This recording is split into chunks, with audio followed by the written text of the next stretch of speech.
less versus fewer. Do you ever hesitate and think, should I say less people or fewer people? Well, let's end that doubt forever. Fewer. These are things that you can count.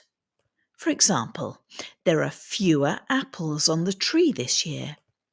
There are fewer people in the restaurant tonight than last night. And well done, you've made fewer mistakes on your test. What about less? These are things you can't count. There are less cars on the road now. She's less confused today. And this week there is less rain and more sun.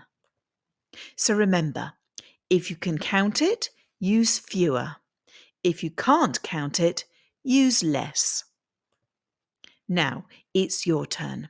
Write 2 sentences below, one that uses the word fewer and one that uses the word less.